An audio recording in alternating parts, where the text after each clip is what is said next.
Hello everyone, welcome to Anagani common students. ఇవాళ class లో మనం సిఎంఏ ఇంటర్ వాళ్ళకి ఫినాన్షియల్ అకౌంటింగ్ నుంచి ప్రీవియస్ పేపర్స్ మన రీసెంట్ గా జరిగిన 2025 జూన్ పేపర్ లో ఆల్రెడీ మన ఎంసీక్యూలు ఎక్స్ప్లెయిన్ చేసామండి. ఇవాళ క్లాస్ లో మనం సెక్షన్ బి లో second and third questions explain చేస్తున్నామండి. సెక్షన్ బి లో సెకండ్ క్వశ్చన్ మనకి 14 మార్క్స్, అలాగే థర్డ్ క్వశ్చన్ 14 మార్క్స్, టోటల్ గా 28 మార్క్స్ మనం కవర్ చేయబోతున్నాం ఇవాళ. అసలు ఏమి ఇచ్చారు సెక్షన్ బిలో, సెకండ్ క్వశ్చన్ లో మళ్ళీ ఎన్ని పార్ట్స్ చేశారు, అలాగే థర్డ్ క్వశ్చన్ ఎన్ని పార్ట్స్ చేశారు. ఓకే, సెకండ్ క్వశ్చన్ వచ్చేటప్పటికి మళ్ళీ మనకి ఏ క్వశ్చన్ బి క్వశ్చన్ గా ఇచ్చారండి. ఓకే, ఏ క్వశ్చన్ లో మళ్ళీ మనకి అకౌంటింగ్ స్టాండర్డ్ అడిగారండి. అకౌంటింగ్ స్టాండర్డ్ AS10 అడిగారు. దానికి సంబంధించి మనం దాంట్లో మళ్ళీ 2 క్వశ్చన్స్ ఉన్నాయండి. ఫస్ట్ క్వశ్చన్ ఏమో మనం థియరీగా రాస్తాము, నెక్స్ట్ క్వశ్చన్ ఏమో డిప్రిసియేషన్ క్యాల్కులేట్ చేయమని అడిగారు. ఓకేనా, ఇదల్లా కూడా మనకి సెకండ్ క్వశ్చన్ లో ఏ పార్ట్ కంప్లీట్ అయిందండి. రైట్, తర్వాత సెకండ్ క్వశ్చన్ లో బి పార్ట్ వచ్చేటప్పటికి అంటే ఇంకో 7 మార్క్స్ అనమాట. 2 క్వశ్చన్స్ అడిగారు మళ్ళీ బిలో, 1, 2. ఫస్ట్ క్వశ్చన్ వచ్చేటప్పటికి theory question, difference between purchase day book and purchase account difference అడిగారు. థియరీ క్వశ్చన్ ఒక 3 or 4 పాయింట్స్ రాస్తే సరిపోతుంది. దాని తర్వాత క్వశ్చన్ వచ్చేటప్పటికి మనకి సెకండ్ క్వశ్చన్ లో below second one rectification of errors, మొత్తం 4 రెక్టిఫికేషన్స్ అడిగారండి. 4 ఎంట్రీస్ రాస్తే సరిపోతుంది. ఒక్క నిమిషం అండి, కాల్ వచ్చింది. అంటే ఇక్కడ ఇదంతా నేను ఎందుకు చెప్తున్నాను అంటే మనకి అసలు ఏ చాప్టర్ నుంచి ఎంత వెయిటేజ్ వచ్చిందని తెలుసుకోవడం ముఖ్యం. ఎగ్జామినేషన్ హాల్లో కూర్చుంటాము, మనకి చాలా టెన్షన్ అనిపిస్తూ ఉంటుంది చూడంగానే. ఇంత లెంగ్తీగా ఉంటాయి ప్రాబ్లమ్స్. మనం బీకామ్ అలాగే బీబీఏ చేసినప్పుడు మనకి అకౌంట్ సబ్జెక్ట్ చూస్తే సింపుల్గా మనం ఆన్సర్ చేసేస్తాం, టైం మిగులుతుంది, బయటకు వచ్చేస్తాం. కానీ ఇక్కడ అలా కాదు. ఒక 6 అవర్స్ ఇస్తే ఎవరైనా రాస్తారండి పేపర్, సింపుల్ గా పాస్ అయిపోతాం. కానీ ఇక్కడ ఉన్న 3 అవర్స్ లో మనం మొత్తం కూడా కంప్లీట్ చేయాల్సి ఉంటుంది. మీకు ఇంకా ఫెచ్చింగ్ ఏంటంటే ఎంసీక్యూ నుంచి 30 మార్క్స్ తీసుకుంటాము, ఇంకో రిమైనింగ్ 20 వస్తే మనకి అగ్రిగేషన్ వచ్చేస్తుంది. ఓకేనా, పాస్ అవ్వాలంటే టోటల్ గా 40 మార్క్స్, దాంట్లో 30, దీంట్లో 10. ఓకే, ఇక్కడ వెయిటేజ్ చూద్దాం. అకౌంటింగ్ స్టాండర్డ్ ఉంది. అకౌంటింగ్ స్టాండర్డ్ నుంచి మనకి సెక్షన్ బి పార్ట్ లో ఫస్ట్ క్వశ్చన్ అంటే సెకండ్ క్వశ్చన్ కదండి మనకు స్టార్ట్ అయ్యేది. సెకండ్ క్వశ్చన్ లో కవర్ చేశారండి. 7 మార్కులకి అకౌంటింగ్ స్టాండర్డ్ నుంచి వచ్చింది. తర్వాత థర్డ్ క్వశ్చన్ వచ్చేటప్పటికి ఫండమెంటల్స్ ఆఫ్ అకౌంటింగ్ నుంచి ఇచ్చారండి. 7 మార్కులకి ఫండమెంటల్స్ ఆఫ్ అకౌంటింగ్ నుంచి నీకు డే బుక్ అంటే పర్చేస్ డే బుక్, అలాగే పర్చేస్ అకౌంట్ గురించి డిఫరెన్స్ అడిగారు. దాని తర్వాత రెక్టిఫికేషన్ ఆఫ్ ఎర్రర్స్ గురించి అడిగారండి. అంటే ఫండమెంటల్స్ ఆఫ్ అకౌంట్ నుంచి 7 మార్క్స్ కవర్ అయినాయి. అకౌంటింగ్ స్టాండర్డ్ నుంచి 7 మార్క్స్, ఇక్కడికి 14 అయిపోయినాయి. తర్వాత నెమ్మదిగా థర్డ్ క్వశ్చన్కి రండి. థర్డ్ క్వశ్చన్ 14 మార్క్స్, మొత్తం 2 క్వశ్చన్స్ ఇచ్చారు. దాంట్లో ఏ క్వశ్చన్ వచ్చేటప్పటికేమో ఇన్సూరెన్స్ క్లెయిమ్స్ నుంచి లాస్ ఆఫ్ స్టాక్ ఒక 7 మార్కులకి ఇచ్చారండి. Very very simple problem. తర్వాత బ్రాంచ్ అకౌంటింగ్ నుంచి 7 మార్క్స్ ఇచ్చారు. మొత్తం మీద కంప్లీట్ చేసామండి మనం ఆల్రెడీ. నేను స్టడీ మెటీరియల్, బోర్డు మెటీరియల్ తీసుకుని accounting, financial accounting CMA inter వాళ్ళకి మొత్తం కంప్లీట్ చేశాను. అవంతా కూడా నేను ప్లేలిస్ట్ లో ఇస్తాను. ఇలా ఇచ్చారు. ఎందుకు ఇదంతా చెప్తుంది మేడం సబ్జెక్ట్ లోకి వెళ్లకుండా అంటే, ఫస్ట్ మీకు ఏ చాప్టర్ నుంచి ఎంత వెయిటేజ్ అనేది తెలుసుకోవాలి, అలాగే ప్రీవియస్ పేపర్స్ లో ఎలా ఇచ్చారు, వెయిటేజ్ ఎలా ఉంది అనేది మనం చూసుకుని దాన్ని బట్టి సబ్జెక్ట్ లోకి వెళ్ళాలి ఎప్పుడైనా సరే. ఓకే స్టూడెంట్స్, స్క్రీన్ షేర్ చేద్దాం.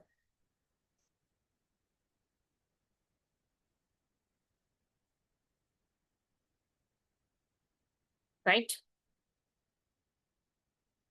ఇదిగోండి ఎంసీక్యూస్ కదా. 2025 ఈ జూన్ పేపర్ లో ఎంసీక్యూస్ కవర్ చేసేసాము. జూన్ 2025 ఎంసీక్యూస్ 30 అయిపోతే 30 మార్క్స్ అంటే 15 ఎంసీక్యూస్ 30 మార్క్స్ అయిపోతే నెక్స్ట్ సెక్షన్ బి స్టార్ట్ అయింది.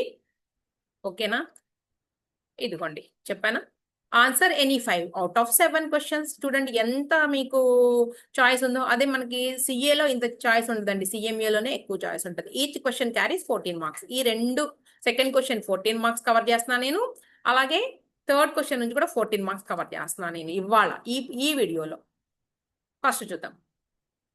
As per Accounting Standard 10, the amount of depreciation charged to the statement of profit and loss depends on certain factors.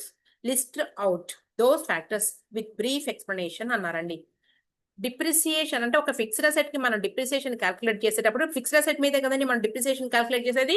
Depreciation calculate చేసేటప్పటికి ఆ ఏ factors మీద ఆ amount of depreciation depend అయి ఉంటుంది అంటున్నారు. So మనం చూద్దాం. Factors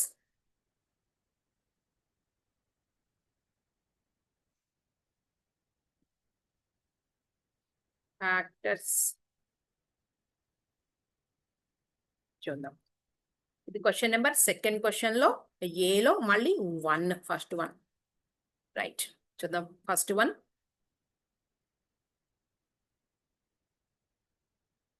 cost of the asset.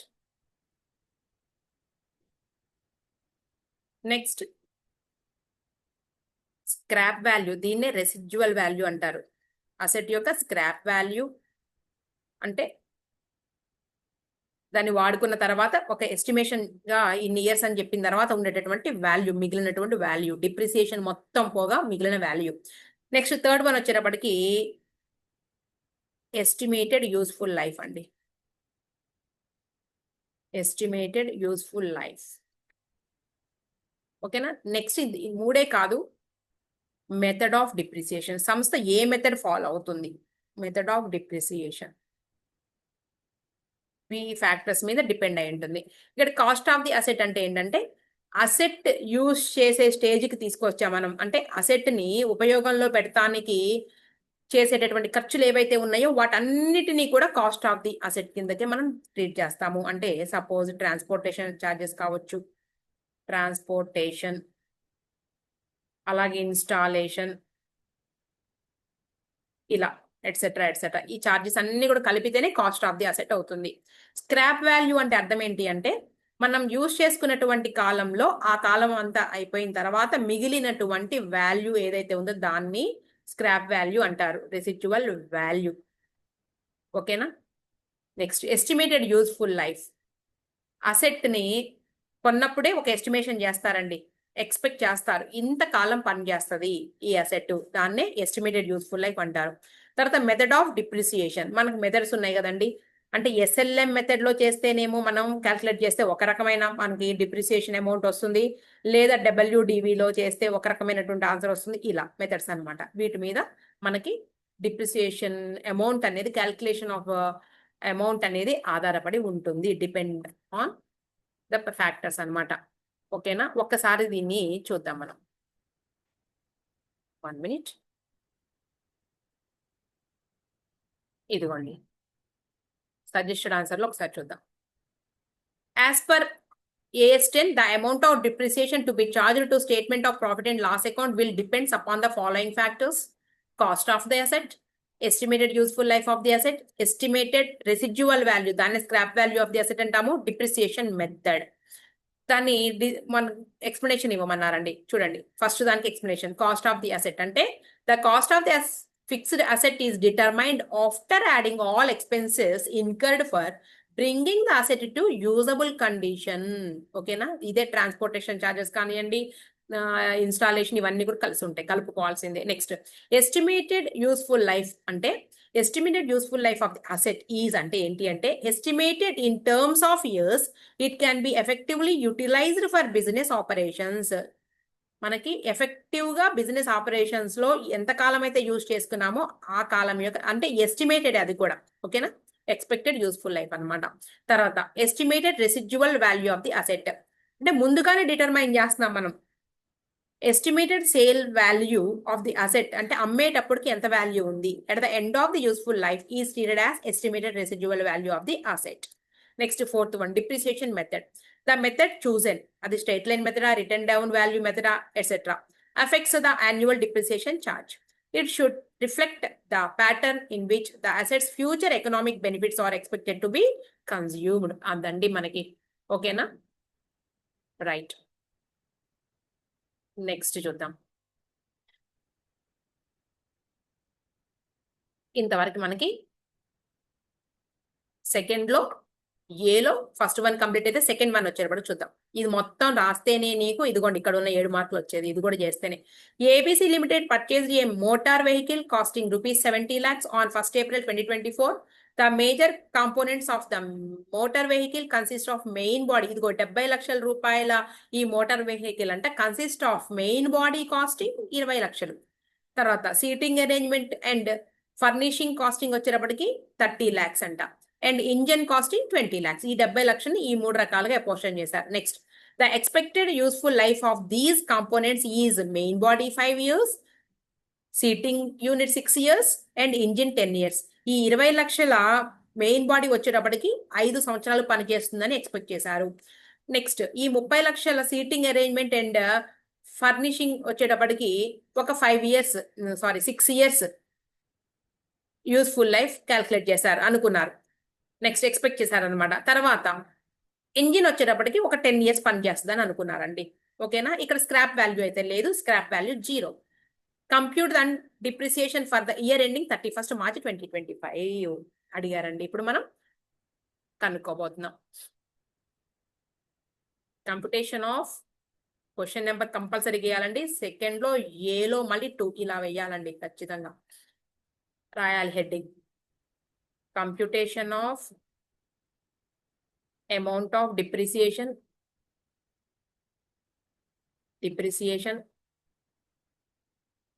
ఎప్పటికండి for the year ending ఖచ్చితంగా రాయాలి. వాళ్ళకి వాల్యూ చేసేటప్పుడు వాల్యుయేషనర్కి ఈజీగా కనబడాలి. వాళ్ళకి క్లమ్జీగా ఉండకూడదు అనమాట. Ending 31st 3 2025. మీరు రాసిన ఆన్సర్ ఈజీగా అర్థం అవ్వాలి. ఓకే, ఫస్ట్ చూద్దామండి. మొత్తం అసెట్ వాల్యూ వచ్చేటప్పటికి టోటల్ మెషిన్ అనుకుంటా, అంతేనా? టోటల్ మెషిన్ కాస్ట్ వచ్చి నీకు 70 lakh రూపీస్. దీన్ని ఎలాగా డివైడ్ చేశారంటే, ఫస్ట్ మెషిన్ బాడీ వచ్చి 20 lakh రూపీస్. తర్వాత seating 30 lakhs. engine 20 lakhs, right? Scrap value లేదు. ఎస్టిమేటెడ్ యూస్ఫుల్ లైఫ్ వచ్చేటప్పటికి 5 years, 6 years, 10 years. అవునా? ఓకే, మనం ఫార్ములా రాసుకుందామండి. ఇక్కడ annual depreciation formula cost of asset minus scrap value divided by estimated useful life. మరి చూద్దాం దాన్ని మొత్తం మనం ఇక్కడ. Okay, 20 lakhs minus scrap value 0, estimated useful life 5 years. Next 30 lakhs, scrap value 0, 6 years. 20 lakhs, scrap value 0, estimated useful life 10. Calculate చేస్తే మనకు ఒక్కొక్క దానికి ఆన్సర్ రాద్దాం. డిప్రిసియేషన్ వచ్చేటప్పటికి నీకు 4 lakh rupees. Next 5 lakhs. Next 2 lakhs, right? ఇప్పుడు టోటల్ డిప్రిసియేషన్ తీసుకోండి. ఈ మూడింటిని యాడ్ చేసేస్తే total depreciation for March 31st March 2025 కి is equal rupees 11 lakhs. That's all. ఇది మొత్తం చేస్తేనే మీకు మార్క్స్ ఎన్నండి? 7 మార్కులకి. ఇంత చేస్తే 7 మార్క్స్ వస్తాయి. ఇదిగోండి ఇక్కడ ఉంది మన సమ్. ఇదిగోండి ఈ 7 మార్క్స్ రావాలంటే ఇంత చేస్తే ఈ రెండింటికి కలిపి. క్లియరా? నెక్స్ట్ క్వశ్చన్ గెలిపో. Question B. సెకండ్ లో బి క్వశ్చన్. ఫస్ట్ క్వశ్చన్ ఏంటి? State briefly the difference between purchase day book and purchase account. రాద్దాం. ఇక్కడ తీసుకుందాం. క్వశ్చన్ నెంబర్ ఏంటండి? సెక్షన్ బిలో, అవునా? సెక్షన్ బిలో సెకండ్ క్వశ్చన్ లో, మళ్ళీ బి క్వశ్చన్ లో first question. Difference between purchase day book, మొత్తం రాయండి మీరు, పీమని రాయమాకండి. Day book and purchase account. చూద్దాం. ఫస్ట్ పాయింట్ రాసుకుందామండి. ఏంటండి first point? In purchase day book subsidiary book అండి. ఏమో ఎంటర్ చేస్తామండి? Only credit transactions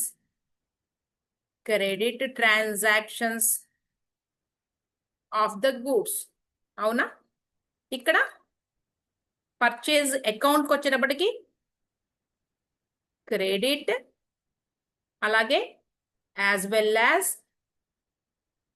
cash transactions of good transactions, credit as well as cash, రెండు బోత్ అనమాట, credit and cash both.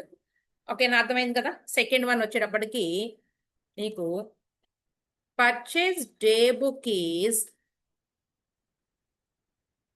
Part of journal కదా,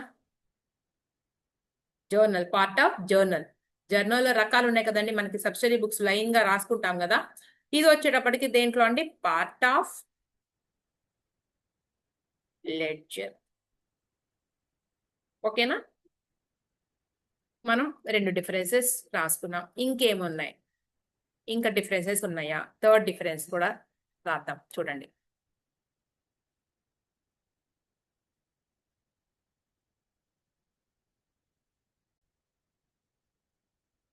okay, third one వచ్చేటప్పటికి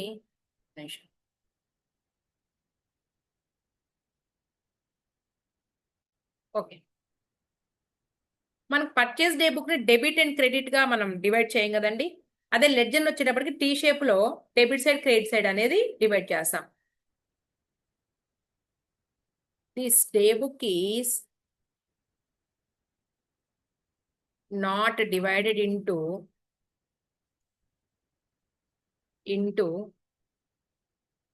debit credit side. అసలు debit credit అనేది వినిపించదు. ఇది వచ్చేటప్పటికి డెబిట్ క్రెడిట్ సైడ్స్ గా మనం టీ షేప్ లో ఉంటుంది కాబట్టి డెబిట్ సైడ్ క్రెడిట్ సైడ్ గా మనం డివైడ్ చేస్తాం. ఇలా రాస్తే సరిపోతుంది. ఓకేనా, నెక్స్ట్ చూద్దాం చూడండి. నెక్స్ట్ ఏమన్నారు,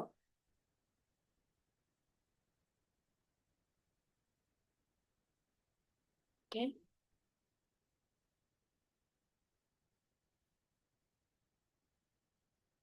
క్వశ్చన్ నెంబర్ 2లో ఇదిగోండి, బిలో 1 అయిపోయింది మనకి, below 2 second question, rectify the following errors. ఇది కూడా రాస్తేనే మనకి 7 మార్కులు. ఇది మొత్తం కూడా మనకి ఫండమెంటల్స్ ఆఫ్ అకౌంటింగ్ నుంచి, ఫండమెంటల్స్ ఆఫ్ అకౌంటింగ్ నుంచి అండి. ఇది అకౌంటింగ్ స్టాండర్డ్ నుంచి చూద్దాం.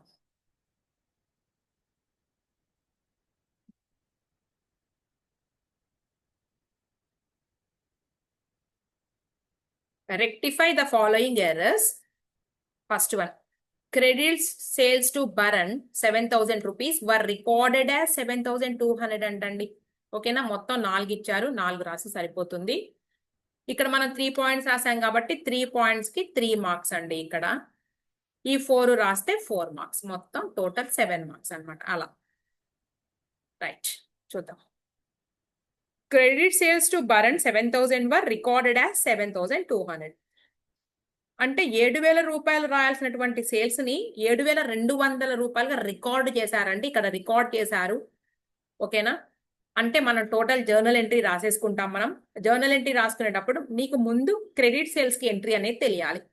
క్రెడిట్ సేల్స్ కి అసలు ఎంట్రీ ఏం రాస్తాం మనం, బరన్ ప్లేస్ ఏమో బరన్ రిసీవ్ చేసుకుంటున్నాడు కాబట్టి Barun account debit the receiver, కాబట్టి Barun account debit to sales income కాబట్టి Barun account data to sales రాస్తాం. అయితే మొత్తం కూడా నీకు ఒకసారి చూడండి, Barun account debit to sales కదండి అసలు యాక్చువల్ ఎంట్రీ. అయితే 7,000 రూపీస్ రాయాల్సింది వాళ్ళు ఏం చేశారు అంటే 7,200 రూపీస్ రాశారండి.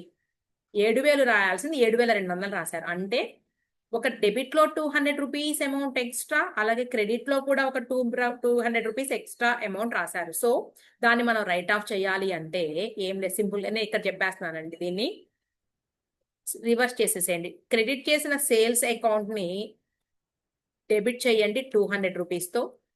అలాగే అంటే ఎక్సెస్ అమౌంట్ రైట్ ఆఫ్ అవ్వడానికండి మనం రివర్స్ చేస్తున్నాం. డెబిట్ చేసిన బరన్ అకౌంట్ ని క్రెడిట్ చేయండి, బరన్ అకౌంట్ 200 రూపీస్. ఇంతేనండి ఫస్ట్ దానికి entry. Sales account debit to Baran account debit 200 rupees first entry. ఓకేనా, రైట్. నెక్స్ట్ చూద్దాం, తీసేస్తున్నానండి ఇది నేను. రెండోది, credit purchase from Raman 9,000 rupees was recorded as 9,900. Excess గా రాశారండి. ఎక్సెస్ ని మళ్ళీ రైట్ ఆఫ్ చేయాలి అంటే రివర్స్ ఎంట్రీ రాయడమే. మనకు తెలుసు purchases account debit to Raman అని తెలుసు, కానీ ఎక్సెస్ అమౌంట్ రాశారు కాబట్టి రివర్స్ చేసేసేయండి. సో అంతకుముందు రాసిన రమణ్ని క్రెడిట్ చేస్తూ క్రెడిట్ గా రాసిన రమణ్ని డెబిట్ చేసుకుని Raman account debit 900 rupees to purchases account. ఇంతేనండి. Purchase account 900 rupees. Excess amount write off చేయడానికి మనం ఎంట్రీ రివర్స్ చేసేసాము. అయితే మనకు టోటల్ ఎంట్రీలోనే డెబిట్ తప్పు జరిగింది, క్రెడిట్, ఎందుకంటే ఇది రికార్డింగ్ స్టేజ్ లోనే తప్పు జరిగింది. రాసేటప్పుడే తప్పు రాశారండి. ఇది అకౌంట్ లో ఏదైనా ఒక అకౌంట్ లో తప్పు జరగలేదు, మొత్తం రికార్డ్ చేసేటప్పుడే ఎంట్రీలోనే డెబిట్ తప్పే జరిగింది, క్రెడిట్ తప్పే జరిగింది. సో అందుకని టోటల్ ఎంట్రీ తీసుకున్నాం. Goods return to Chhaya 4000 were recorded as 4040. ఇక్కడ కూడా ఎక్సెస్ అమౌంట్ రాశారండి.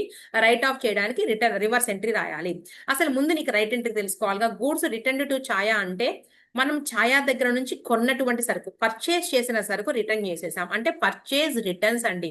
పర్చేస్ డెబిట్ రాసుకుంటాం కాబట్టి ఎంట్రీలో పర్చేజ్ రిటర్న్స్ క్రెడిట్ రాస్తాం. జనరల్ గా అయితే జనరల్ గా ఎంట్రీ ఏంటండి దీనికి? Chhaya account debit to purchase returns account రాయాలి. అవునా?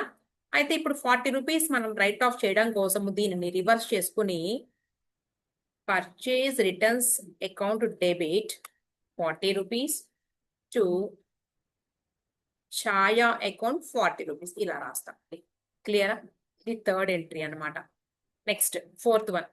Goods return from Paresh 1000 rupees were recorded as 1400. ఇది కూడా అంతే, ఎక్సెస్ అమౌంట్ రాశారు కాబట్టి రైట్ ఆఫ్ చేయాలి. అసలు రైట్ ఎంట్రీ ఏంటి? అసలు ఏం రాస్తాము గూడ్స్ రిటర్న్ చేస్తే? పరేష్ నుంచి అంటే ఇదిగోండి, గూడ్స్ రిటర్న్ ఫ్రమ్ పరేష్, మనము అమ్మిన సరుకు మళ్ళీ మనకి రిటర్న్ వచ్చేసినాయి, సేల్స్ రిటర్న్స్ అండి. అసలు యాక్చువల్ ఎంట్రీ ఏంటండి దీనికి? Sales returns account debit to Paresh అసలు రాసేది, కానీ ఎక్సెస్ గా అమౌంట్ రాశారు కాబట్టి దాన్ని రైట్ ఆఫ్ చేయడానికి reverse entry Paresh account debit to sales returns. చాలా ఈజీగా ఉంది ఇక్కడ వరకు అయితే. Paresh account debit to sales returns account, excess amount 400 rupees, 400 rupees. క్లియరా? ఇవి మొత్తం కూడా రాస్తే మనకి 4 marks.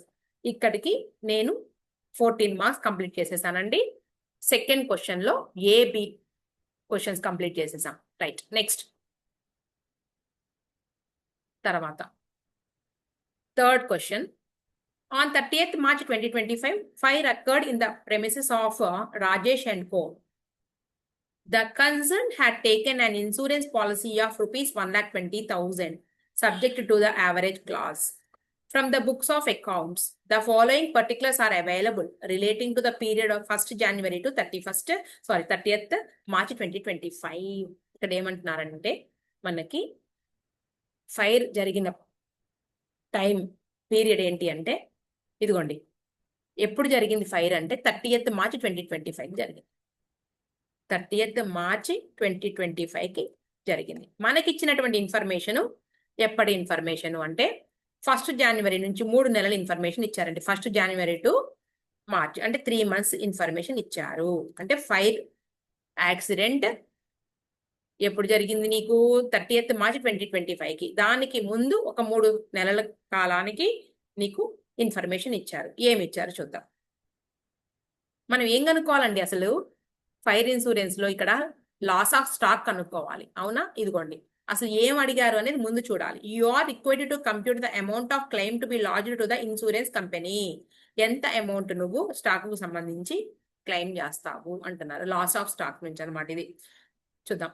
Stock as per balance sheet at 31st December 2024. చాలా ఇంపార్టెంట్ అండి డేట్స్. అంటే 31st December 2024 ఇచ్చారు అంటే ఫైర్ యాక్సిడెంట్ జరగడానికి ఇదిగోండి 35 మనకి మార్చ్ 2025 జరిగింది కదండి. దానికి ముందున్నటువంటి సంవత్సరం అంటే ఇది నీకు మనం 2025కి ఓపెనింగ్ స్టాక్ గా రాసుకుంటాము. క్లియరా? ఓపెనింగ్ స్టాక్ గా రాసుకుంటాము. Next purchases including purchase of machinery costing 60,000. ఈ 3,40,000 లో 60,000 రూపీస్ మెషినరీ కొన్నది కలిసి ఉందంట. మెషినరీ అనేది అసెట్ కాబట్టి మనం అసెట్ ని మనం ట్రేడింగ్ అకౌంట్ లో తీసుకోం కాబట్టి 3,40,000 లో 60,000 తీసేసి మనం ట్రేడింగ్ అకౌంట్ లో మెమోరాండం ట్రేడింగ్ అకౌంట్ లో ఎంత రాస్తాము అంటే ఓన్లీ 2,80,000 రూపీస్ డెబిట్ లో రాసుకుంటాము. తర్వాత wages including 6,000 rupees for installation of machinery. ఇందాకే చేసాం కదండి మనం అకౌంటింగ్ స్టాండర్డ్ 10 చేసినప్పుడు ఈ మెషినరీకి ఇన్స్టాలేషన్ ఇవన్నీ కూడా యాడ్ చేసి చూపిస్తామని చెప్పాం కదండి. సో 1,00,000 రూపీస్ లో నుంచి 6,000 రూపీస్ కూడా నువ్వు మైనస్ చేస్తే ఎంత వస్తుందండి? ఇక్కడ 2,80,000 కదా, 94,000 రూపీస్ వస్తుంది. Next sales including goods sold on approval basis amounting to 99,000. అది కూడా కలిసి ఉంది ఎక్కడ 5,50,000 రూపీస్ లో అప్రూవల్ బేస్ మీద చేసినటువంటి సేల్స్ కూడా కలిసి ఉన్నాయి. ఓకే, కలిసి ఉంటే కలిసి ఉన్నాయి, నో ప్రాబ్లం.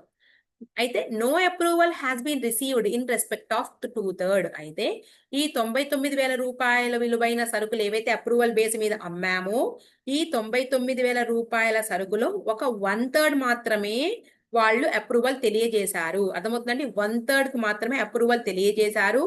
మిగిలిన 2/3 ఏదైతే ఉందో అప్రూవల్ తెలియజేయలేదు. అర్థమవుతుందా? సో మన 1/3 అంటే ఎంత అండి? 99,000 ఇంటూ 1/3 అంటే నీకు ఒక 33,000 అంతేనా?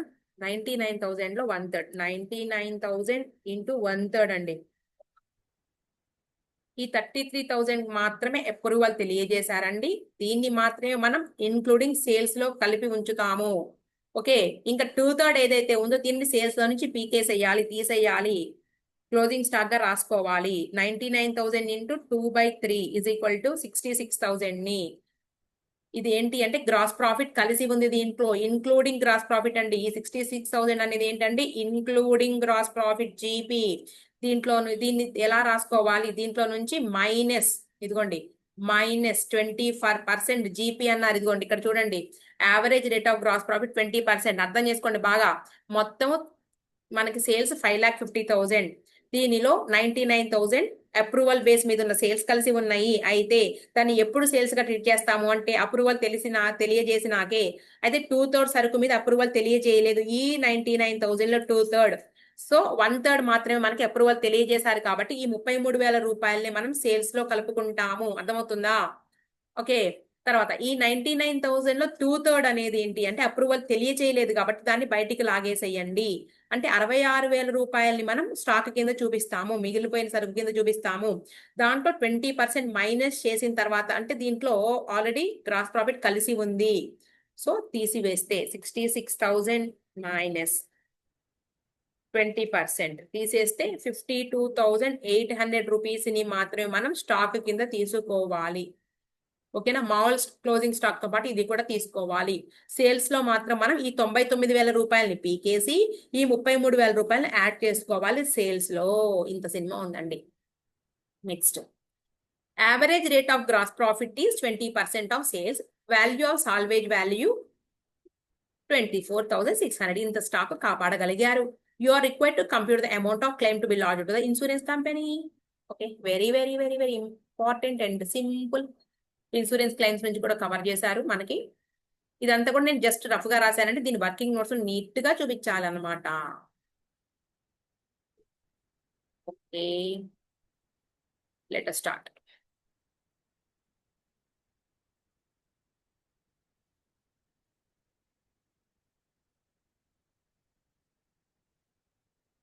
మెమోరాండం ట్రేడింగ్ అకౌంటా? ఎందుకంటే కంప్లీట్ ఇయర్ గా వేయట్లేదు కదా మనం, 3 months కే కాబట్టి.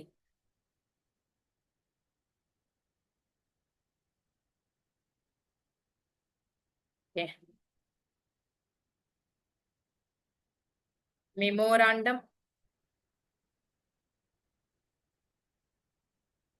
Trading account for the year ending. Year end అంటే ఎప్పుడు, ఏ పీరియడ్ కి నీకు? ఫస్ట్ 2025 టు 31/3/2025 అంతవరకే. ఓకేనా? ఫస్ట్ రాద్దామండి. 2 opening stock. అలాగే మనకు వచ్చేది రాసేసుకోవడం ముందు. బై సేల్స్ ఓపెనింగ్ స్టాక్ ఎంత? How much? 1,91,200 rupees. 1,91,200 rupees. Next, 2 purchases. Machinery purchase ని ఎక్స్క్లూడ్ చెయ్యండి. 3,40,000 మైనస్ 60,000.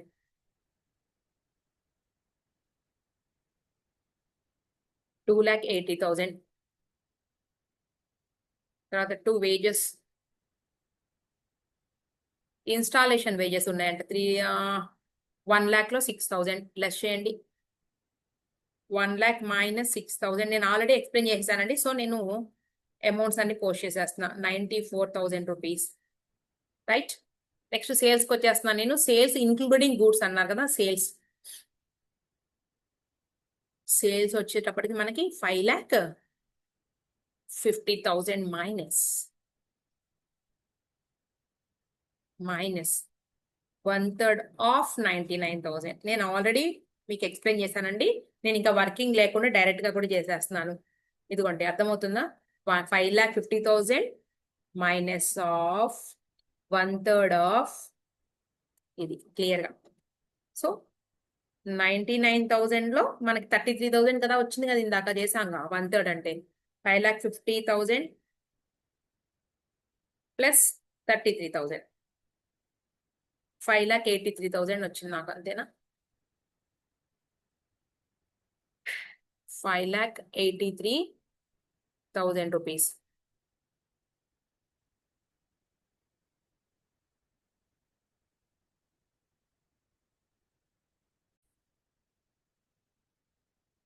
ఓకే, ఫస్ట్ మనం 99,000 తీసేయాలిగా.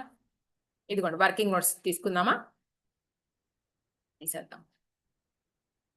వర్కింగ్ నోట్స్ ఇందాక ఆల్రెడీ ఎక్స్ప్లెయిన్ చేశానండి. వర్కింగ్ నోట్స్ 1 ఏంటి?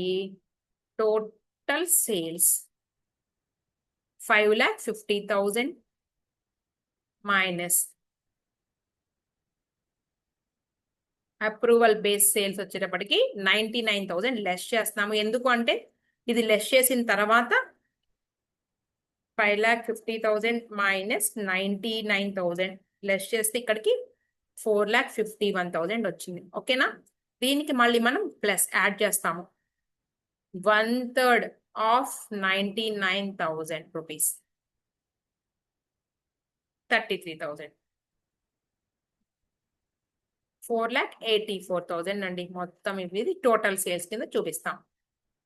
టోటల్ సేల్స్ ఇదిగోండి 4,84,000 రూపీస్. నెక్స్ట్, ఇప్పుడు మనం క్లోజింగ్ స్టాక్ చేసేటప్పుడు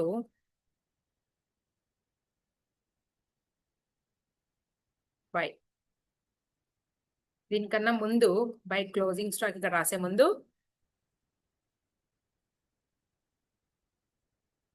అప్రూవల్ తెలియజేయని స్టాక్ ఉంది కదండి, ఇదిగోండి మనం దీని సంగతికి రాస్తాం. ఇందాక చెప్పానుగా నేను.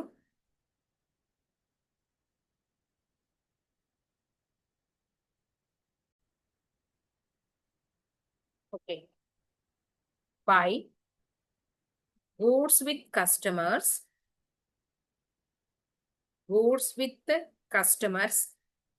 ఎందుకోసం అండి? For approval. Goods with customers for approval. Okay, working notes 2. Approval base sales వచ్చేటప్పటికి అప్రూవల్ బేస్ సేల్స్ 99,000. అవునా? దీంట్లో అప్రూవల్ ఇంకా తెలియలేదు కదండి.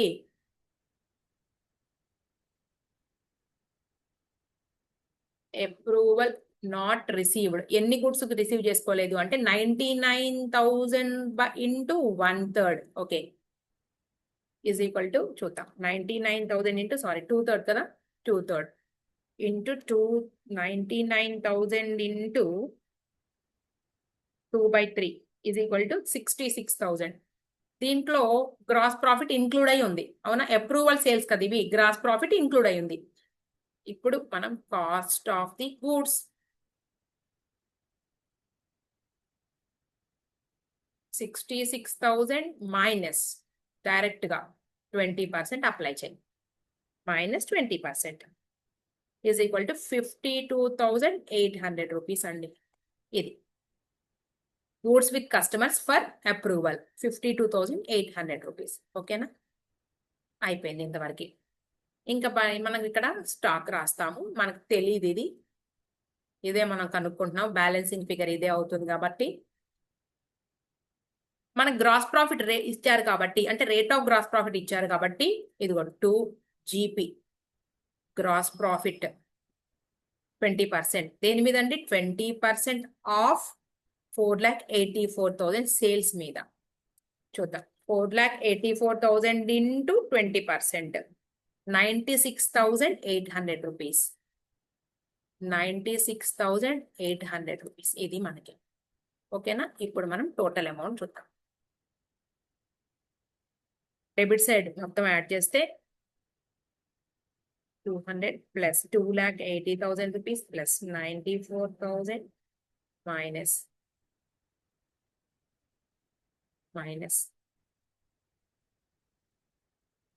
ఒక్క నిమిషం. డెబిట్ సైడ్ వచ్చేటప్పుడు 1,95,091,200 plus 2,80,000 rupees plus 94,000 rupees plus 96,800 rupees is equal to 6,62,000. 6,62,000. ఇటు కూడా 6,62,000 రూపీస్ మైనస్ క్రెడిట్ సైడ్ తీసేస్తే sales 4,84,000 minus goods with customers for approval 52,800 less చేస్తే 1,25,200 వచ్చిందండి. ఓకేనా? ఇది మనకి. మీరు ఇలా రౌండ్ అప్లు చేయమాకండి, మీకు హైలైట్ అవ్వడానికి చేస్తున్నాను. క్లియర్? ఇప్పుడు మనం యావరేజ్ క్లాస్ ప్రకారం చేద్దాం. యావరేజ్ క్లాస్ చేయబోతున్నాం. Average class. ఓకేనా? మొత్తం మనం ఇన్సూరెన్స్ కంపెనీకి ఎంతండి మనం క్లెయిమ్ తీసుకుంది? Insurance policy 1,20,000 rupees. పాలసీ వచ్చేటప్పటికి 1,20,000 రూపీస్ పాలసీ వాల్యూ. ఇక్కడ మనకి సాల్వేజ్ వాల్యూ కూడా ఉంది కదండి, అది రాద్దాం. ఇప్పుడు ఏంటంటే ఇక్కడ ఒక స్టెప్ రాసుకోవాలి.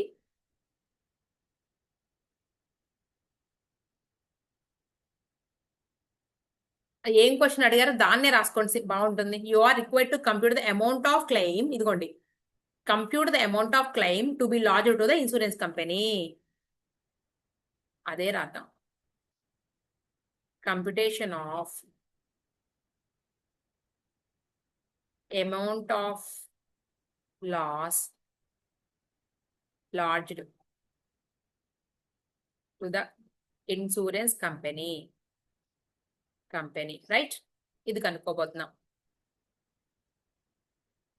దీనికన్నా ముందు యాక్చువల్ లాస్. అసలు మొత్తం మనకి 1,25,200 రూపీస్ లాస్ అయిందండి. స్టాక్ ఉంది లాస్ అయ్యేటప్పటికి. అయితే సాల్వేజ్ వాల్యూ ఇచ్చారండి మనకి. ఇదిగోండి, value of salvaged goods 24,600 rupees. So మనం యాక్చువల్ లాస్ కనుక్కునేటప్పుడు stock at the godown at the time of fire accident. ఇదంతా రాసుకోవాలి ఇలా. Stock at the godown at the time of fire accident ఎంత వచ్చిందండి? 1,25,200. దీంట్లో నుంచి లెస్ చేయండి, మైనస్ సాల్వేజ్ వాల్యూ. ఎంత అంటండి సాల్వేజ్ వాల్యూ? సమ్లో చూసుకోండి. ఇదిగోండి 24,600. ఇదిగోండి 24,600 రూపీస్. లెస్ చేస్తే యాక్చువల్ లాస్ వచ్చింది 1,25,200 minus 24,600 is equal to 1,06,000 rupees అండి యాక్చువల్ లాస్. ఇది యాక్చువల్ లాస్. ఇప్పుడు మనం యావరేజ్ క్లాస్ అప్లై చేయబోతున్నాం. పాలసీ చెప్పాను కదండి 1,20,000 అని. ఇదిగోండి, ఇక్కడ ఏం లేదు, మనం మొత్తం కూడా పాలసీ తీసుకుంది ఎంతండి మనకి? స్టాక్ యాక్చువల్ లాస్ వచ్చే మనకి స్టాక్ ఎంత లాస్ అయిందంటే 1,25,200కి తీసుకున్నాం కదా. అయితే 1,25,200కి మనకి ఇంత పాలసీ అయితే 1,20,000 అయితే 1,06,600 యాక్చువల్ లాస్కి ఎంత, హౌ మచ్ అనమాట. దీన్ని మనం అప్లై చేస్తాం. దాన్ని వచ్చేటప్పటికి మనం ఎలా రాసుకుంటున్నాము అంటే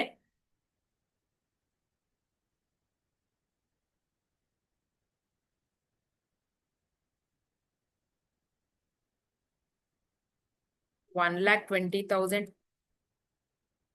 divided by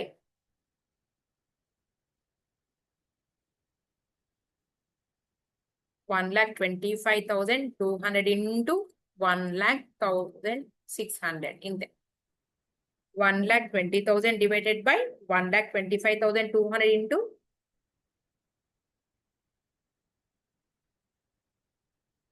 ఒక్క నిమిషం అండి, 1 మినిట్. ఒక్కసారి ఇలా రాసుకుని సింపుల్ గా అంటే 1,25,200 రూపీస్ ఏంటి అంటే మనకి ఫైర్ యాక్సిడెంట్ జరిగేటప్పుడు గోడౌన్ లో ఉన్న సరుకు. దానికి మనం ఎంత పాలసీ తీసుకున్నాం? 1,20,000. మనకి యాక్చువల్ గా జరిగింది 1,06,000. అంటే 1,06,000 కి ఎంత వస్తుంది? ఇదిగోండి ఇలా 1,25,200 ఇంటూ 1,20,000. మీకు సింపుల్ గా అర్థమవుతుందని ఇలా వేసాను అనమాట step. By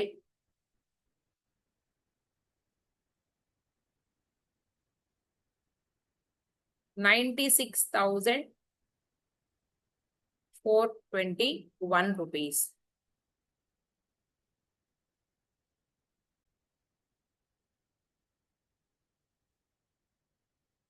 okay, 96,421 point. So 422. దీన్ని మనం ఏం చేస్తున్నామంటే ఇదిగోండి ఇట్లా ఫార్ములాలో ఇలా రాసుకుంటున్నాం. క్లియరా? అంటే insurance policy value divided by fire accident జరిగినప్పుడు ఉన్నటువంటి స్టాకు, తర్వాత యాక్చువల్ గా జరిగినటువంటి లాస్. ఇలా రాసుకున్నాం 96,422 రూపీస్. ఇది విషయం, ఇలా చేయాలండి. మీకు ఏంటంటే సింపుల్ వేలో అర్థం కావడానికి నేను ఈ స్టెప్ రాశాను అనమాట. అర్థం కావడానికి ఇది అవసరం లేదులే. అంటే యాక్చువల్గా 1,25,200 రూపీస్ స్టాక్ ఉంది మన గోడౌన్ లో. దానికి ఇన్సూరెన్స్ పాలసీ 1,20,000. యాక్చువల్ లాస్ అయితే ఎంత? So 1,06,000 rupees divided by 1,25,200 into 1,20,000 రాసాం. దాన్ని ఏంటంటే ఫార్ములా టైప్ లో అప్లై చేసేటప్పటికి ఏమవుతుందంటే నీకు ఇదిగోండి ఇలా policy divided by stock into actual loss 96,422 ఏదైనా ఒకటి. ఓకే, నెక్స్ట్ దీనికి నెక్స్ట్ క్వశ్చన్ ఏంటి అంటే దీని తర్వాత ఇక్కడ వచ్చేటప్పటికి మీకు ఎన్ని మార్క్స్ వస్తున్నాయండి? 3లో ఏ అంటే 7 మార్క్స్ కంప్లీట్ అయిపోయింది. థర్డ్ క్వశ్చన్ లో బి క్వశ్చన్ చూద్దాం. ఇది కూడా కంప్లీట్ అయితేనే 7 marks. Suman Limited invoices goods to its branch at cost plus 33 1/3% అంటే 33 1/3% అంట. అంటే 1/3 అండి. దీన్ని మనం చేస్తే 1/3 ఆన్ కాస్ట్ అండి. ఇది ఆన్ కాస్ట్ 1/3. దీన్ని ఆన్ సేల్ వచ్చేటప్పటికి ఇది 1/4 అవుతుంది ఆన్ సేల్ చూడాల్సి వస్తే. Next, from the following particulars prepare branch stock account, branch stock adjustment account and branch profit and loss account in the books of the head office. ఇదల్లా చెప్పారు. చూద్దాం information ఏమి ఇచ్చారు. Stock at commencement at branch invoice price దగ్గర ఇచ్చారండి 3,60,000. మనకి ఇచ్చిందేమో on cost అండి. On cost 33 1/3% అంటే 1/3 అవుతుందండి.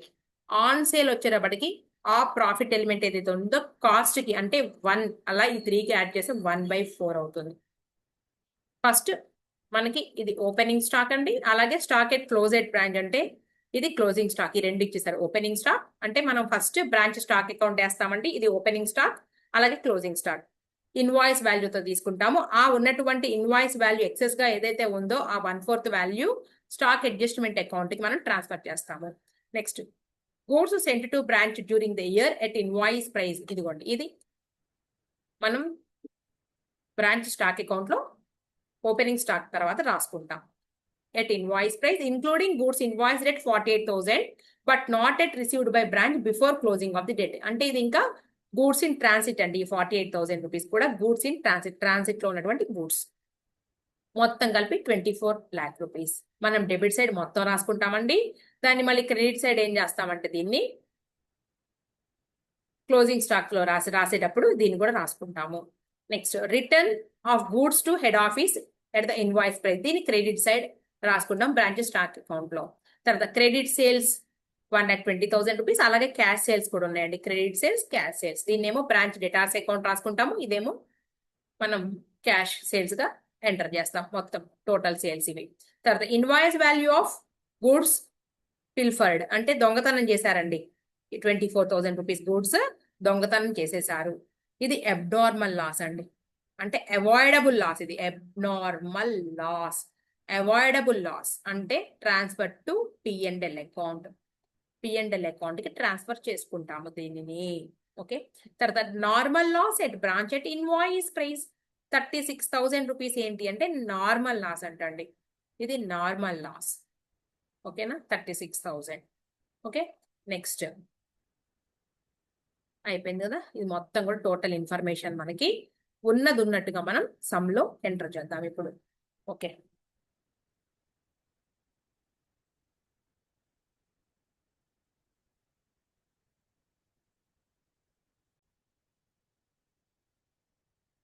రైట్. ముందు మనం ప్రొఫార్మా తీసుకుందాము. మొత్తం 3 అకౌంట్స్ అండి. Okay, first branch stock account.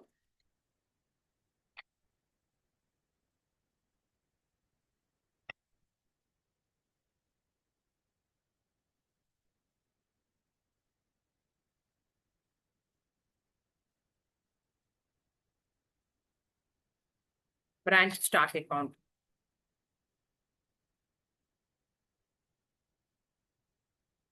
Next పక్కన తీసుకుందాం అడ్జస్ట్మెంట్ అకౌంట్.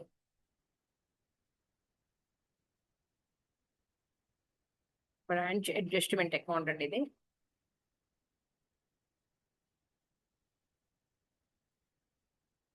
ఈ మొత్తం చేస్తే 7 మార్క్స్. ఇది ఆల్రెడీ ఇలాంటి మోడల్ చేసాం మనం, సిమిలరే. Adjustment account. Next P and L account.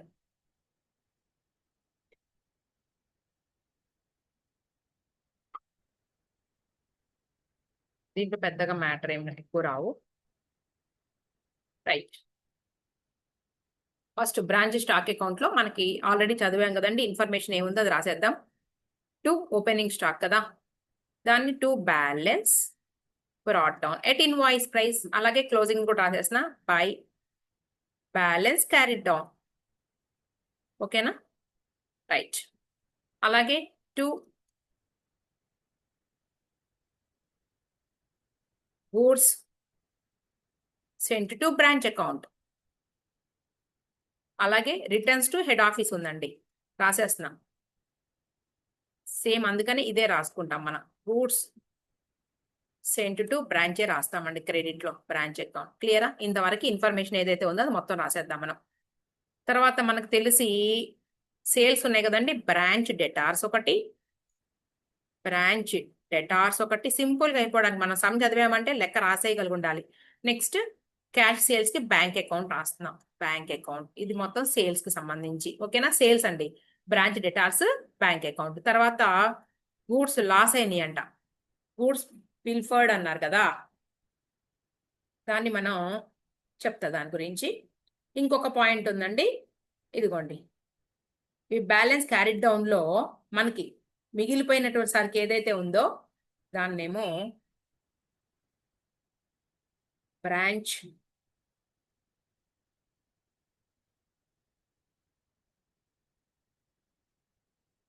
Balance carried down కదా. ఇక్కడ 2 పాయింట్స్ ఉన్నాయి. ఒకటేమో ఇదిగోండి, stock at close at branch at invoice price.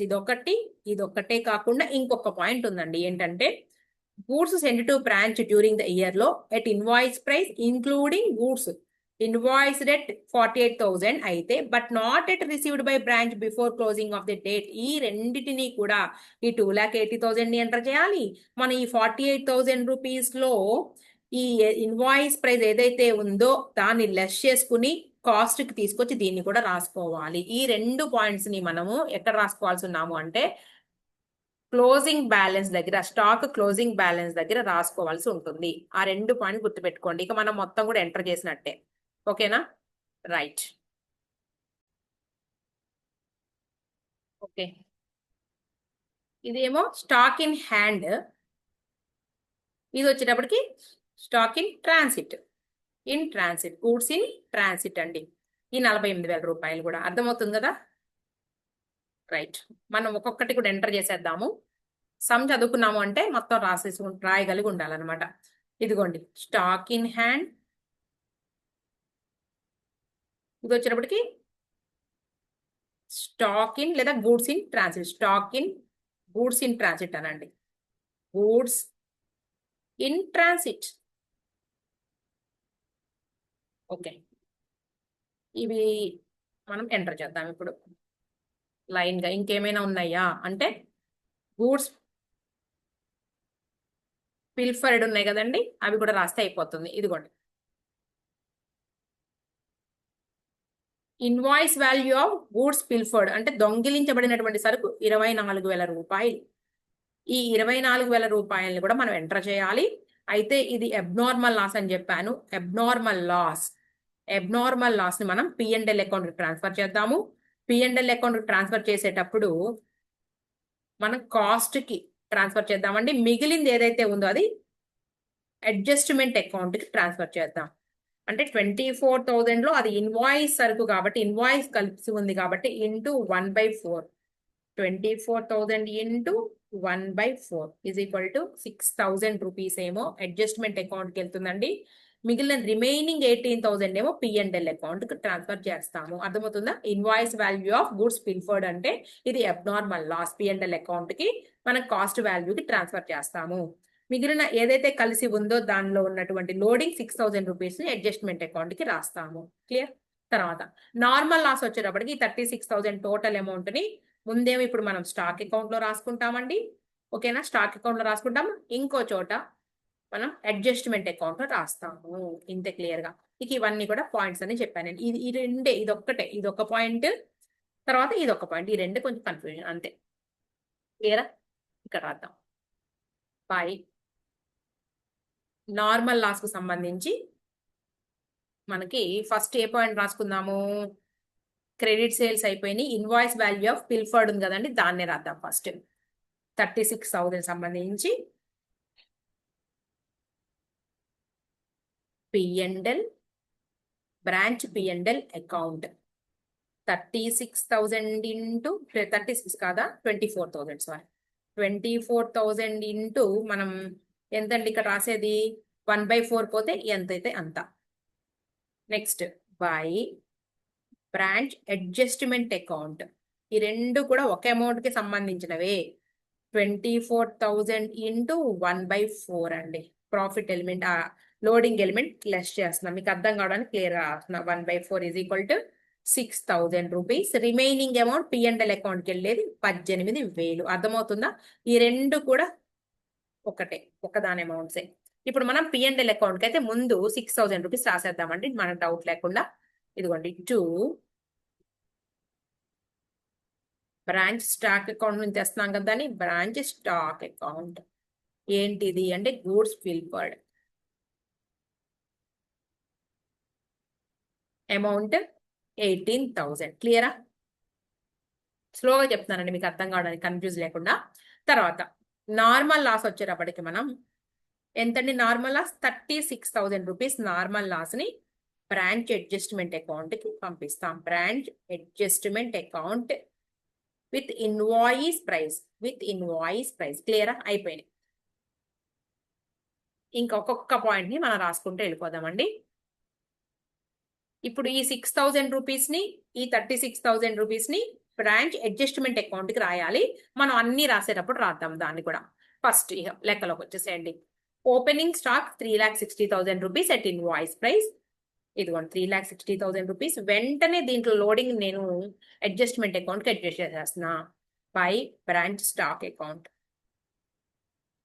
మీకు అర్థం కావడానికి స్లోగా చెప్తున్నానండి నేను. ఇదిగోండి ఎలా 3,60,000 ఇంటూ 1/4 కదా, 3,60,000 ఇంటూ 1/4. స్పీడ్గా చెప్పేసుకుంటే వెళ్ళిపోయి వీడియో అయిపోయింది అనిపించుకుంటే అర్థం లేదుగా, అందుకని కొంచెం స్లోగా చెప్తున్నాను. అవసరం లేని వాళ్ళు స్కిప్ చేసుకోండి, నో ప్రాబ్లం. నెక్స్ట్ రెండో పాయింట్ రాద్దాం. Goods sent two branch account వచ్చేటప్పటికి క్లోజింగ్ బ్యాలెన్స్ కూడా రాసేద్దామా? 2,88,000 రూపీస్ కూడా రాసేద్దామండి. ఇదిగోండి 2,88,000 ఇక్కడ 2,88,000. దీన్ని వెంటనే బ్రాంచ్ అడ్జస్ట్మెంట్ అకౌంట్ లో దీన్ని కూడా by branch stock account 2,88,000 rupees minus 1/4 అంటే అదే ఇంటూ 1/4 అంటే ఎంత అమౌంట్ క్యాల్కులేట్ చేయండి. 2,88,000 into 1/4 is equal to 72,000 rupees అండి. రైట్. నెక్స్ట్ ఇంకా లైన్ గా goods sent two branch account వచ్చి మనకి ఇదిగోండి 24 lakh రూపీస్. అవునా? 24 lakhs లో ఇంక్లూడింగ్ గూడ్స్ ఇన్వాయిస్డ్ ఇదిగోండి including goods invoiced at 48,000 but not at received by branch before అంటే ఇవి ఇంకా గూడ్స్ ఇన్ ట్రాన్సిట్ అనమాట. ఈ 48,000 నుంచి రూపాయలని తీసేద్దాం. 24 lakh రూపీస్ లో నుంచి minus 48,000 rupees. 24 lakhs minus 48,000 is equal to 23,52,000. 23,52,000 rupees. Okay. వెంటనే మనం ఏం చేయాలి ఇప్పుడు అంటే గూడ్స్ ఇన్ ట్రాన్సిట్ ఉంది కదండి ఇక్కడ 48,000 రూపీస్ రాసేయండి ఫస్ట్ అయితే. తర్వాత లోడింగ్ రైట్ ఆఫ్ చేద్దాం. ఈ రెండిట్లో ఉన్న లోడింగ్ ని మనం అడ్జస్ట్మెంట్ అకౌంట్ కి ట్రాన్స్ఫర్ చేయబోతున్నాం. అర్థమవుతుందా? ఇదిగోండి దీంట్లోది, అలాగే ఇదిగోండి ఇక్కడ రాసాను దీంట్లోది. ఇదిగోండి క్రెడిట్ సైడ్కి వచ్చేసి బై బ్రాంచ్ స్టాక్ అకౌంట్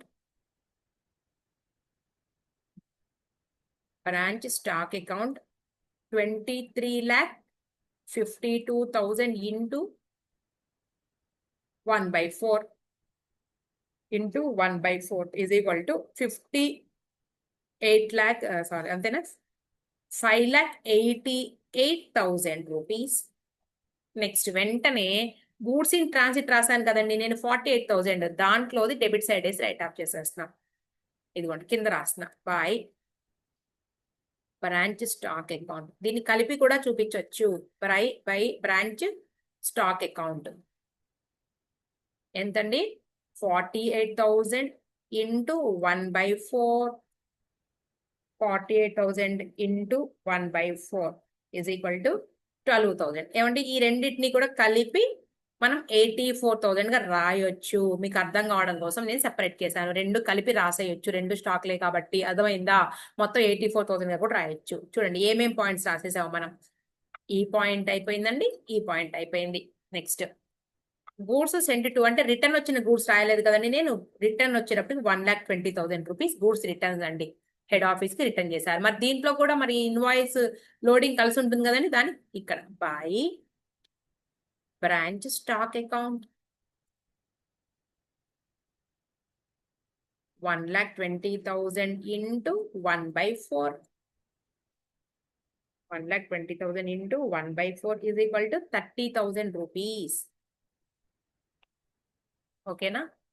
దీన్ని ఇంకొక రకంగా కూడా రాస్తారండి. ఏంటంటే ఈ 5,88,000 రూపీస్ లో నుంచి ఈ 30,000 నెట్ ఆఫ్ చేసి ఇదిగోండి 5,88,000 రూపీస్ మైనస్ 30,000 లెస్ చేసేసుకుని కూడా రాయొచ్చు. నెక్స్ట్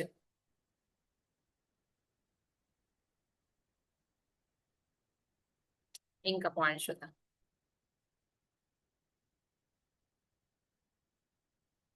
అయిపోయినాయి కదండి అన్ని. సేల్స్ రాయాలా మనం. సేల్స్ క్రెడిట్ సేల్స్ అలాగే క్యాష్ సేల్స్ రెండు ఉన్నాయి. ఇదో credit sales 1,20,000 rupees 21,60,000 1,20,000 rupees. Next 21,60,000 rupees. ఇంతే, ఇంకా అయిపోయినాయిగా. ఇంకా అన్ని ఎంటర్ చేసేసామా? ఇదిగోండి ఓపెనింగ్ స్టాక్ లో ఉన్న లోడింగ్ ఇది. రైట్. తర్వాత క్లోజింగ్ స్టాక్ లో ఉన్న లోడింగ్ 72,000 అలాగే గూడ్స్ ఇన్ ట్రాన్సిట్ మొత్తం కలిపి 84,000 గా కూడా చూపించవచ్చు. రైట్. నెక్స్ట్ మొత్తం టోటల్ గూడ్స్ ఏవైతే ఉన్నాయో దాంట్లో ఉన్న లోడింగ్ 5,88,000 రూపీస్. ఇటు సైడ్ వచ్చేటప్పటికి బ్రాంచ్ స్టాక్ అకౌంట్ అంటే రిటర్న్ చేసినటువంటి సరుకు దాని మీద లోడింగ్ 30,000 రూపీస్ ఇలా రైట్ ఆఫ్ చేసాము. ఓకేనా, చూద్దాం. ఇదిగోండి, ఇక మొత్తం దీన్ని ఫస్ట్ బ్రాంచ్ స్టాక్ అకౌంట్ ని క్లోజ్ చేసేస్తున్నాం. క్రెడిట్ సైడ్ యాడ్ చేసుకోండి 1,20,000 ప్లస్ బ్రాంచ్ డెటార్స్ అంటే sales, credit sales 1,20,000, cash sales 21,60,000 rupees plus 80,000 rupees ఏంటి అంటే గూడ్స్, దొంగిలించబడినటువంటి గూడ్స్ లో కాస్ట్ వాల్యూకి 18,000, తర్వాత 6,000 రూపీస్ ఏమో లోడింగ్.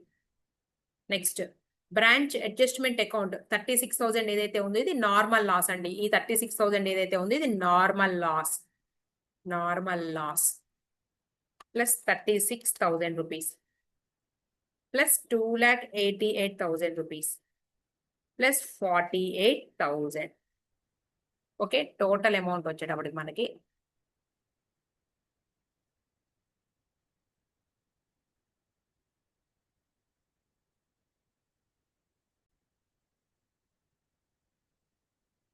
ఓకే మొత్తం 27,96,000 27,96,000 ఓకే, ఈ రెండు లెస్ చేద్దామండి. ఓకే, ఇక్కడ ఒక చిన్న మిస్టేక్ చేసామండి మనం. ఈ 48,000 రూపీస్ ఆల్రెడీ మనం ఇక్కడ క్రెడిట్ సైడ్ ఎంటర్ చేసాం కదండి. ఇదిగోండి 48,000 క్రెడిట్ సైడ్ ఎంటర్ చేసాం కాబట్టి దీన్ని మొత్తం రాసేసుకుంటాం జరుగుతుందండి. లెస్ చేయకూడదు కదా, ఎందుకంటే మనం దీన్ని ఎంటర్ చేసేసాం 48,000 రూపీస్. సో 24 lakh రూపీస్ ని మనం రాయాల్సిందే. ఇదొకటి గమనించండి, నోటీస్ చేయండి. ఈ 48,000 రూపీస్ ని మనం ఇక్కడ చూపించాం కాబట్టి ఈ 24 lakh రూపీస్ ని మొత్తం ఇంక్లూడ్ అయ్యే ఉంటుందండి, రైట్. అదే మాదిరిగా ఇక్కడ కూడా మనం చిన్న మిస్టేక్ చేసింది ఏంటి అంటే 24 lakhs rupees into 1/4, 24 lakh into 1/4 అంటే 6 lakh రూపీస్. ఇది మనం చేసిన చిన్న మిస్టేక్. ఓకే, ఇప్పుడు లెస్ చేద్దాం. Minus 3,60,000 minus 24 lakhs is equal to 36 ఎంత వచ్చిందండి, ఒక నిమిషం. 27,96,000 minus 3,60,000 minus 24 lakhs is equal to 36,000 వచ్చింది.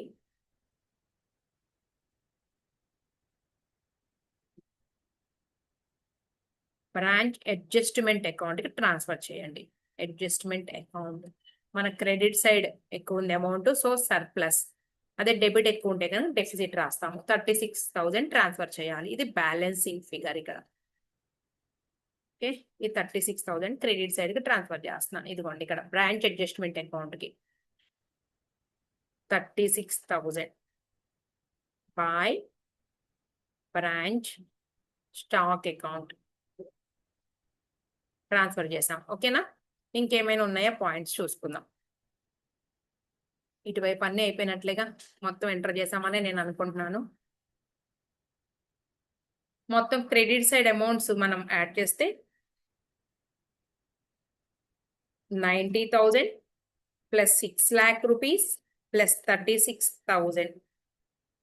Okay, minus 30,000 minus 72,000 minus 12,000 rupees.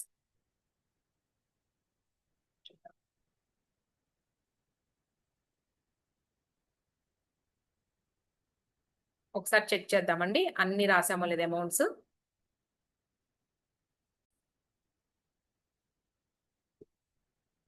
Okay, అన్ని చెక్ చేద్దామండి. ఓపెనింగ్ స్టాక్ లో అడ్జస్ట్ చేయవలసిన అమౌంట్ 3,60,000 ఇంటూ 1/4 రాసాము. నెక్స్ట్ ఈ 24 lakh రూపీస్ లో ఇన్వాయిస్ అమౌంట్ లోడింగ్ ఎంతైతే ఉందో ఇది కూడా రాసామండి, 6 lakh రూపీస్. నెక్స్ట్ ఇది వచ్చేటప్పటికి ఏంటి అంటే అక్కడ ఉన్నటువంటి బ్యాలెన్సింగ్ ఫిగర్ దీనికి అడ్జస్ట్ చేసాం, అయిపోయింది. నెక్స్ట్ క్రెడిట్ సైడ్ ఐటమ్స్ ఏవైతే ఉన్నాయో చూడండి. గూడ్స్ సెంట్ టు బ్రాంచ్ ఈ 1,20,000 రూపీస్ రిటర్న్స్ దీంట్లో మనం లోడింగ్ రాసామా లేదా, రాసాము 30,000 rupees. Very good. Next check చేసుకోవాలండి మొత్తం. బ్రాంచ్ డెటార్స్ మనకి ఇవి రెండు కూడా సేల్స్ కాటు ముట్టుకోవద్దు. Next P&L account 18,000. తర్వాత బ్రాంచ్ అడ్జస్ట్మెంట్ అకౌంట్ అంటే దొంగిలించబడినటువంటి 24,000 లో 18,000 కాస్ట్కి వచ్చేటప్పటికి దాన్ని P&L అకౌంట్ ట్రాన్స్ఫర్ చేసాము. ఈ 6,000 రూపీస్ ఇంకా ఎంటర్ చేయలేదు, రాద్దాం. ఇదొకటి 6,000 రూపీస్ బ్రాంచ్ స్టాక్. ఇది ఏంటంటే బ్రాకెట్ లో పిల్ఫర్డ్. ఓకే, ఇంకా అమౌంట్స్ ఏం రాయాలి? అంతే, అన్ని అయిపోయినాయా? ఇంకొకటి మిస్ అయినట్టు అనిపిస్తుందండి నాకు. ఇదిగోండి, branch adjustment account at invoice price. Normal loss ఒకటి రాసుకున్నాం కదండి, 36,000. అవాయిడబుల్ లాస్ ఏమో ఇదిగోండి, అవాయిడబుల్ లాస్ ఏదైతే ఉందో అదేమో P&L అకౌంట్ కి కాస్ట్ కి ట్రాన్స్ఫర్ చేసాము. అన్అవాయిడబుల్ లాస్, దీన్ని తప్పించలేము, నార్మల్ లాస్ ఏదైతే ఉందో అది అడ్జస్ట్మెంట్ అకౌంట్ కి 36,000 రూపీస్ ఒకటి రాసుకోవాలి. ఇదిగోండి 36,000 rupees by branch stock account లో తెచ్చారు కదా, దీని స్టాక్ అకౌంట్ బ్రాకెట్ లో నార్మల్ లాస్. ఇంతే. ఇప్పుడు మనం చూద్దాం, బ్యాలెన్స్ చేద్దాం. Credit side 90,000 plus 6 lakh rupees plus 36,000 is equal to 7,26,000.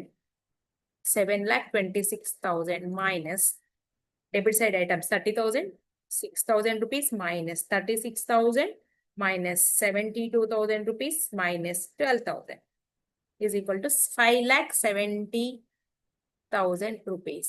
ఓకేనా? Transfer to P&L account.